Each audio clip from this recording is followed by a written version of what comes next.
네, 매일 말씀 묵상 시작하도록 하겠습니다. 우리 함께 지난주에도 불렀던 은혜라는 찬양 부르도록 하겠습니다.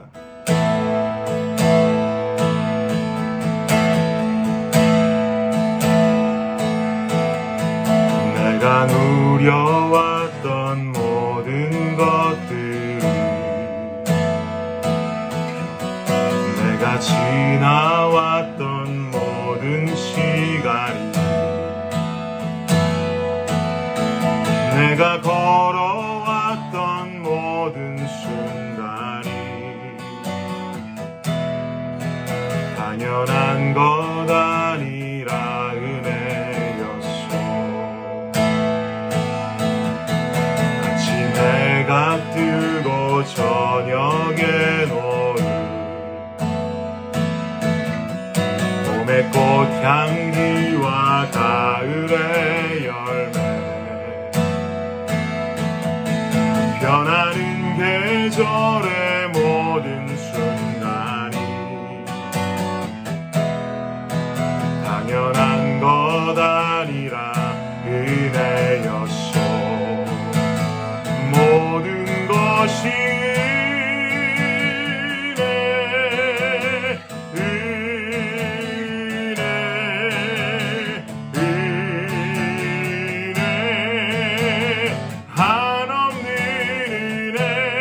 내 삶에 당연한 것 하나도 없었던 것을 모든 것이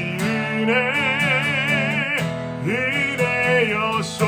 모든 것이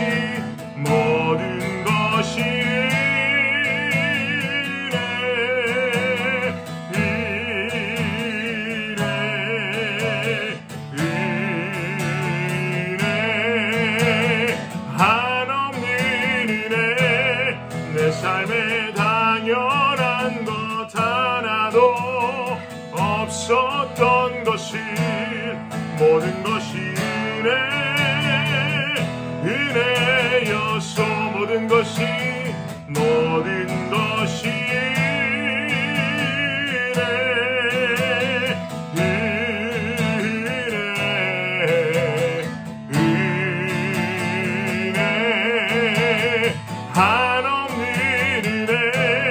내 삶에 당연한 것 하나도 없었던 것을 모든 것이 은혜였소. 네, 오늘 말씀은 시편 18편 32절부터 44절까지 말씀입니다. 시편 18편 32절부터 44절까지 말씀입니다. 우리 한 목소리로 합독하도록 하겠습니다. 시작. 이 하나님이 힘으로 내게 띠띠우시며 내 길을 완전하게 하시며 나의 발을 암사슴 발 같게 하시며 나를 나의 높은 곳에 세우시며 내 손을 가르쳐 싸우게 하시니 내 팔이 놋활을 당기도다. 또 주께서 주의 구원하는 방패를 내게 주시며 주의 오른손이 나를 붙들고 주의 온유함이 나를 크게 하셨나이다. 내 걸음을 넓게 하셨고 나를 실족하지 않게 하셨나이다. 내가 내 원수를 뒤쫓아가리니 그들이 망하기 전에는 돌아서지 아니하리이다. 내가 그들을 쳐서 능히 일어나지 못하게 하리니 그들이 내 발 아래에 엎드러지리이다. 주께서 나를 전쟁하게 하려고 능력으로 내게 띠띠우사 일어나 나를 치는 자들이 내게 굴복하게 하셨나이다. 또 주께서 내 원수들에게 등을 내게로 향하게 하시고 나를 미워하는 자들을 내가 끊어버리게 하셨나이다. 그들이 부르짖으나 구원할 자가 없었고 여호와께 부르짖어도 그들에게 대답하지 아니하셨나이다. 내가 그들을 바람 앞에 티끌같이 부서뜨리고 거리에 진흙같이 쏟아버렸나이다. 주께서 나를 백성의 다툼에서 건지시고 여러 민족의 으뜸으로 삼으셨으니 내가 알지 못하는 백성이 나를 섬기리이다. 그들이 내 소문을 들은 즉시로 내게 청종하며 이방인들이 내게 복종하리로다. 아멘. 여러분 혹시 요즘 가장 재미있게 즐겨보시는 TV 프로그램이 있으십니까? 저는 TV를 잘 보지는 않습니다만 그래도 가끔 유튜브를 통해서 보고 있는 참 재미난 프로그램이 한 가지가 있는데요. 그것은 뭐냐면 새롭게 하소서라고 하는 기독교 방송의 간증 프로그램입니다. 이 프로그램 즐겨보시는 우리 성도님들 저 말고도 많이 계실 거라고 생각합니다. 이 방송을 보고 있노라면 참 세상에 아픈 사연을 가지고 살아가는 분들이 너무 많구나라는 것을 깨닫게 됩니다. 그럼에도 불구하고 하나님을 신뢰하시면서 은혜 속에 자신의 삶을 다시금 세워가는 분들의 이야기와 간증을 들으면 때로는 함께 눈물도 흘리고요. 또 때로는 함께 활짝 웃기도 하면서 그 프로그램을 보게 됩니다. 한번 이런 엉뚱한 생각을 해보았습니다. 나중에 천국에 가면 성경 속에서 글로만 보던 성경 속 인물들이 내 눈앞에서 새롭게 하소서처럼 간증하는 모습 볼 수 있지 않을까 하는 생각 말입니다. 늘 글로만 대하던 이야기들이 얼마나 생생하게 설명되어지겠습니까? 생각해 보십시오. 간증을 하는데 다니엘이 간증합니다. 사자굴에서 하나님께서 지켜주셨던 이야기를 간증합니다. 또 어느 날은 모세가 나와서 간증합니다. 눈앞에서 홍해가 갈라진 이야기를 합니다. 만나가 내려왔던 이야기합니다. 메추라기가 내려온 이야기를 전해줍니다. 상상만 해도 얼마나 은혜의 이야기일까라는 생각이 좀 듭니다. 사연이 많은 사람들의 이야기는 귀가 기울여지기 마련이지요. 그리고 그들의 삶을 통해서 이루신 하나님의 이야기가 있다면 그 이야기를 들으면서 은혜를 받게 됩니다. 성경 속에 나오는 인물인 다윗의 인생을 한번 생각해 보았습니다. 사울왕이 죽이겠다고 쫓아다녀서 어쩔 수 없이 도망 다녀야 했던 순간들, 아들인 압살롬이 쿠데타를 일으키고요, 밧세바를 범하면서 나단 선지자를 통해서 하나님의 책망을 듣고, 이런 인생의 어려운 순간들이 즐비했던 인생, 그것이 바로 다윗의 인생이었습니다. 제가 지난주에도 말씀드렸죠. 왕이 되고 싶냐 묻는다면 예스 하겠지만 다윗 같은 왕 되고 싶냐 한다면 저는 노라고 말할 거라고 지난주에 이야기했던 바 있습니다. 그만큼 다윗이라는 사람의 인생 속에 느껴지는 고통의 무게가 상당히 무겁기 때문이다라고 말씀드렸습니다. 이렇게 험난한 인생을 살아온 다윗이 이틀 전부터, 바로 월요일부터 우리에게 외치고 있는 이야기가 있습니다. 시편 18편의 말씀이 월요일부터 계속되고 있죠. 그러니까 우리는 이 이야기에 귀를 기울일 수 있어야 합니다. 기울여야만 합니다. 그리고 다윗의 고백을 나의 고백 삼아서 그렇게 함께 살아볼 만 하다라는 생각이 듭니다. 다윗의 인생에는요, 여러분 잘 아시다시피 전쟁이 참 많았습니다. 그가 사람들에게 알려지기 시작했던 것도 골리앗이라고 하는 거구를 돌멩이 하나로 쓰러뜨렸던 일 때문이었죠. 그가 싸웠던 전쟁은 늘 승리를 가져왔습니다.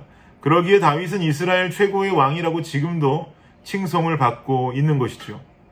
그런 다윗이요, 오늘 본문에 승리에 관한 이야기를 전하고 있습니다. 다윗은 자신이 치룬 수많은 싸움들과 전쟁에 있어서 승리의 원동력을 이렇게 고백합니다. 32절 보십시오. 함께 읽을까요? 시작! 이 하나님이 힘으로 내게 띠띠우시며 내 길을 완전하게 하시며 아멘. 승리의 원동력은 뭐라고 말하고 있는 것입니까? 하나님의 힘이라는 거죠. 세상에 속한 사람들은 인생의 싸움에 있어서 승리를 주는 것은 하나님 아닌 다른 것이다 라고 생각하며 살아갑니다. 그래서 하나님 아닌 다른 것을 쫓아 살아가는 인생을 살게 되지요. 그것이 돈이 될 때도 있고요. 그것이 명예가 될 때도 있습니다. 또 다른 어떤 권력의 힘이라고 생각하기도 합니다. 그래서요, 돈도 있고 백도 있고 명예도 있으면 세상에 무서울 것 하나 없어 라고 생각하며 살아갑니다. 그러나 여러분, 그리스도인들은 달라야 합니다. 인생의 어떤 전쟁도 나의 힘과 결부된 것은 없습니다. 이유는 전쟁은 하나님께 속해 있기 때문입니다. 여러분 그렇게 믿으십니까? 다윗의 고백처럼 우리의 고백 또한 하나님의 힘이 나의 승리의 원동력이다 라고 고백할 수 있어야만 할 것입니다. 그러면 하나님의 힘으로 인생을 살아가는 자들에게 나타나야 하는 특징은 무엇이 있을까요? 첫 번째로 말씀드립니다. 무거운 삶을 가볍게 살아갈 수 있는 평안함이 나타나게 됩니다. 33절 말씀 함께 한번 보겠습니다. 함께 읽을까요? 시작! 나의 발을 암사슴 발 같게 하시며 나를 나의 높은 곳에 세우시며 아멘. 암사슴의 특징은요, 빠른 발을 가졌다는 겁니다. 위험한 산악지대에서도요, 빨리 달릴 수 있습니다. 우리의 인생이 늘 평탄한 대로라면 너무 좋겠지요. 그렇다면 고급 세단을 타고 인생길을 편안히 달려갈 수 있지 않겠습니까? 그런데 우리네 삶이라는 것이 그렇지만은 않지요. 오늘 본문을 통해 싸움과 전쟁에 비유하고 있듯이 우리네 삶이라는 것은요, 정말 위험한 산악지대처럼 오르락내리락 하는 길들이 즐비하고 때로는 바위길로, 때로는 돌길로 어렵게 지나야 하는 순간들이 참 많이 있습니다. 그러나 하나님의 힘으로 내 인생을 살아가는 자는 위험하고 험난한 인생의 길을 암사슴의 빠른 발과도 같이 평안하게 지날 수 있다는 것입니다. 인생의 험난한 순간을 지남에도 불구하고 마음에 이유 모를 평안이 생기십니까? 분명히 고난의 순간임에도 불구하고 어떻게 이렇게 평안하지 않은 마음이 드십니까? 그것은 바로 하나님과 함께 걷기 때문에, 하나님의 힘으로 살기 때문에 주님께서 주시는 선물을 누리기 때문입니다. 혹시라도 험난한 순간 불안한 마음으로 견디기 힘든 삶을 살고 계시다면 주님을 붙들고 간구해야 할 줄 믿습니다. 어려운 순간이지만 하나님께서 주시는 평안함으로 그 어려움 속을 걸어갈 수 있는 저와 여러분이 되시기를 예수님의 이름으로 축복합니다. 하나님의 힘으로 인생을 살아가는 자들에게 나타나는 특징 두 번째는 뭐냐면요, 이겨낼 수 있는 힘을 주신다라는 것입니다. 39절 보십시오. 함께 읽겠습니다. 시작. 주께서 나를 전쟁하게 하려고 능력으로 내게 띠띠우사 일어나 나를 치는 자들이 내게 굴복하게 하셨나이다. 아멘. 하나님께서 주신 힘이 나를 공격하는 상대로부터 나를 이기게 하고 상대가 굴복하게 된다라고 말하지요. 나의 인생의 싸움에서 이겨낼 수 있는 힘은 어디서 찾을 수가 있겠습니까? 여러분, 히브리서 4장 12절 말씀을 보면 여러분께서 잘 아시는 말씀 한 구절이 등장합니다. 제가 읽어드립니다. 하나님의 말씀은 살아있고 활력이 있어 좌우에 날선 어떤 검보다도 예리하여 혼과 영과 및 관절과 골수를 찔러 쪼개기까지 하며 또 마음의 생각과 뜻을 판단하나니. 믿으시는 분들은 아멘 하십시오. 아멘. 네, 맞습니다. 어려운 순간을 이겨낼 수 있는 그 힘은 어디로부터 온다고요? 말씀으로부터 옵니다. 인생의 어려운 순간순간마다 우리가 등지지 않아야 할 것은 하나님의 말씀입니다. 말씀은 곧 하나님입니다. 즉 우리가 묵상하는 가운데 우리가 만나는 것은 말씀을 이루고 있는 글자, 문자가 아니란 말입니다. 우리가 만나는 것은 그 말씀을 통해 말씀 안에 숨어 계시는 하나님 자체를 만나게 됩니다. 인생의 어려운 순간 속에 말씀을 통해 만나는 하나님과의 교제의 시간 절대로 놓쳐서는 안 될 것입니다. 세상을 살아가는 이 지구상에 수많은 사람들이 있지만 그 중에서도 하나님을 믿는 믿음의 사람들은 참으로 복된 자들입니다. 왜냐하면 어려운 순간 속에도 우리는 하나님 주시는 힘으로 말미암아 평안을 누리고 이겨낼 만한 힘을 얻을 수 있기 때문에 그렇습니다. 이런 복된 삶을 살아갈 수 있음에도 불구하고 여전히 세상이 주는 헛된 위로와 여전히 세상에 주는 헛된 평안을 붙잡지 않기를 원합니다. 진정한 평안과 힘 주시는 하나님만을 붙들며 살아가는 우리네의 삶이 되기를 원합니다. 이렇게 복된 삶을 살아갈 수 있는 우리가 반드시 알아야 하는 한 가지가 있습니다. 이 이야기를 마지막으로 전하면서 말씀 마무리하겠습니다. 아주 중요한 이야기입니다. 잘 들으십시오. 43절 보시겠습니까? 함께 읽겠습니다. 시작. 주께서 나를 백성의 다툼에서 건지시고 여러 민족의 으뜸으로 삼으셨으니 내가 알지 못하는 백성이 나를 섬기리이다. 아멘. 우리가 하나님으로 말미암아 평안을 얻고 이겨낼 만한 힘을 주셔서 이 어려운 시기를 은혜 가운데 지나가고 있다는 것을 예수님을 모르는 자들이 보고 알 수 있어야만 합니다. 우리는 이 복을 그들에게 선전할 수 있어야 합니다. 이것이 바로 그 옛날 강대국 틈에 끼어있던 작은 나라 이스라엘이 했어야 했던 사명이었고 또 오늘을 살아가는 영적 이스라엘인 우리가 해내야 하는 사명입니다. 우리가 평안을 누리는 것, 우리가 이겨낼 만한 힘을 얻고 하나님의 힘으로 이 어려운 순간을 이겨내며 나아가는 그 모습을 보며 믿지 않는 자들이 하나님을 만날 수 있어야 한다는 말입니다. 그 사람들이 하나님을 알고 하나님 찬양할 수 있어야 한다는 말입니다. 그러니 사랑하는 성도 여러분, 우리 주 안에서 한번 멋지게 이겨봅시다. 그리고 멋지게 이겨내면서 은혜 가운데 서 있는 모습을 예수 믿지 않는 사람들에게 당당하고 멋지게 보여주길 원합니다. 그 사람이 바로 하나님 원하시는 진정한 신앙인입니다. 진정한 신앙인의 모습으로 살아가는 저와 여러분이 되시기를 예수님 이름으로 축복합니다. 기도하겠습니다.